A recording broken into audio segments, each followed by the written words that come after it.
Hi, Sandy. Hi, it's Dave. Hi, it's Kirk. Welcome to the A.D.K, a rock and metal channel.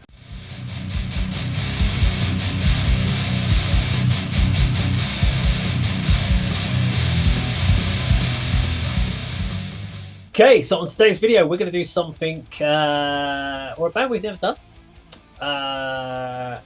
We're going to do actually, I'm not going to tell you what we're going to do. We're just going to do it.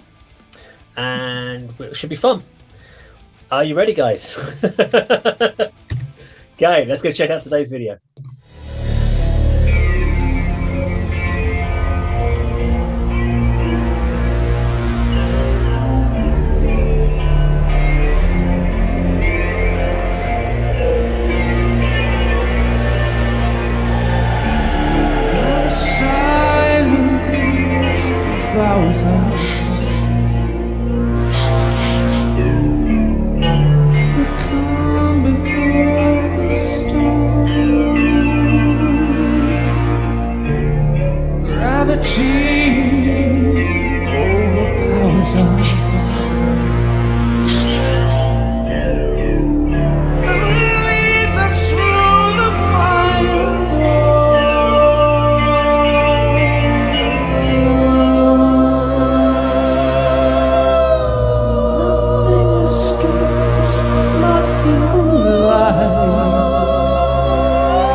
Okay, there we go. So, I'll let you know into what that is. That is Floor and Irene Jansen, and Into the Black Hole, and that was Star One, I believe, is the band. Live on Earth DVD. So this was back in 2003, which was a year before she joined After Forever, which was what we did a video to last week. So this is the earliest I've seen of Floor's live performances before she did that, before she went on to do all the other different bands and gone obviously on to Nightwish. So I thought it was just an interesting one for us to do it, and also the fact that she's singing with her sister. So Andy. Yeah, I mean that was very interesting. I was enjoying the sort of intro and the male vocalist. It's sort of, you could just tell by his appearance and the sort of stage that it was sort of sort of space sci-fi influence sort of band. I mean, when you've told us who it was, I've never heard them, to be honest, but I was enjoying the sort of vocals. And then unmistakably the statuesque form of Floor Jansen appeared. And then I thought, well, there's another female vocalist there, and she looks very similar. Then it's of course her sister. But yeah, that was fantastic. Very keyboard driven. I mean, you could see he had 6. I've never seen that before. Yeah. 3 on each side. How many hands do you need? Yeah, I mean, and the song itself was just getting going. I thought it was good. You know, that song, the way it was building and the sort of composition of it, that should have been like a 20-minute epic journey through time and space. But what an interesting introduction to Floor Jansen. I mean, you can unmistakably. I mean, every time we do a video featuring her, you know, I use the word unmistakable. I mean, just her appearance, her vocal delivery. Yeah, I mean, she's amazing. I mean, I've become more, you know, such a fan of hers since we've been doing all these videos. She does feature quite often on the channel, and it's great. I'm loving it. I'm really loving her work, as O'Leary says, you know. But yeah, that was great. Was it Star One? Did you say Star One? Another Never great name for a what band. became of them? Anybody know?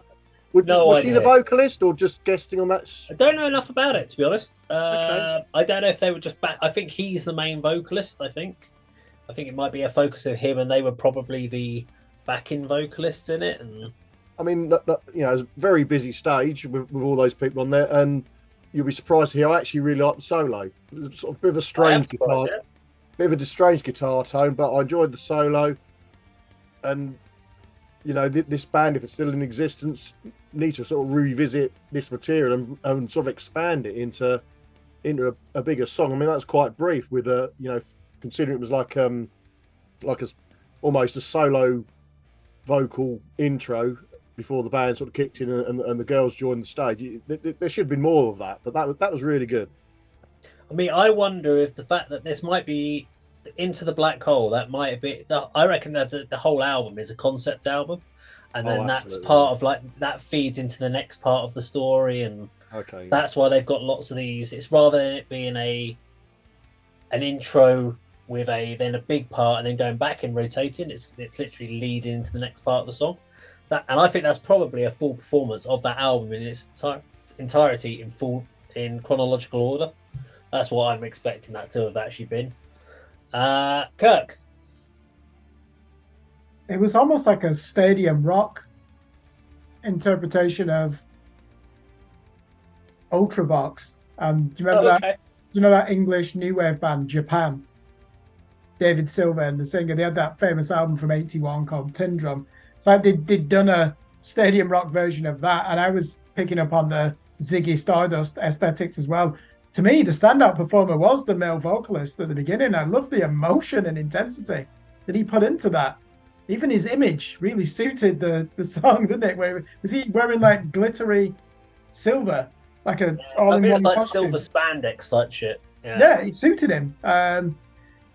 I was surprised that Floor joined in, and then I thought, what the hell's going on here? Have they cloned her? I didn't realize that she has. I thought, does she have a twin sister? Okay, so she's got a sibling, Irene. Do you know what's great about that? You couldn't tell which one was singing. That is how glorious the harmonies were. Trust me, that's always a compliment. I never see that as a bad thing when you can't distinguish. That just shows that you've got true harmony there. I agree with Andy. It started to get going when the guitar solo came in, and then I looked at the timestamp and I was thinking, oh, there's only 10 seconds left. So hopefully this is just one segment of an album or possibly a song that's 20 minutes long. It really did build up the emotion, didn't it? And then it didn't end on a flat note. It's just you didn't know what was going to come next. But yeah, if I was to describe that music, I'm just going to repeat what I said at the beginning, like a stadium rock version of the English new wave bands of the early 80s. Quite unusual. Yeah, I mean, for me, I kind of almost take it as a modern take on like the idea of the old Ziggy Stardust and Spiders from Mars, and they kind of almost trying to take that sort of performance element and then trying to take it in a theatrical, almost taking it down the concept album of bands like The Who and trying to take you on like the Tommy rock opera. So they're trying to almost do that sort of style. what it has made me want to do is actually find it and actually listen to the album from start to finish and see what that journey is now. Because that was really intriguing. I think that was probably like the first song, and I now want to find out what it is and listen to the whole album. Yeah, I liked the vocals for both of them. I always find it really intriguing to see Floor's stage performances as far as her body movements and her mannerisms, and see it how they haven't really changed. She's got a few newer ones and she's more confident in certain other parts as well, but she still does exactly the same hair wimbling, the same the body hip movements. Her engagement with the crowd is exactly the same. So she's had that from day one and has just been able to craft that into what she does with Nightwish, and she did obviously with After Forever. I also, in the back of my head, wonder what Irene feels like when she saw Floor go off onto like this cataclysm, like off into the distance with like Nightwish, and you see Irene, I've never known what Irene's done, although Irene has come out on stage and sung with Floor on a few occasions. It's got to be a tough one when you're at that point. They were level pegging, they were at the same level, and then it's like that, and then Floor just went like that way, and you're like, shit. Could have been you. A bit like Liv Christine and her sister Carmen. I think Carmen, I think, is an established musician in her own right, but she's not got the sort of worldwide fame that her sister has. No. I might be doing a little bit of a disservice there, but it happens, doesn't it? It does. Anyway, there we go. Floor Jansen and Irene Jansen, Into the Black Hole from Star One. If you like this video, please do like, share, and subscribe. We'll see you on the video sometime very soon. Take care.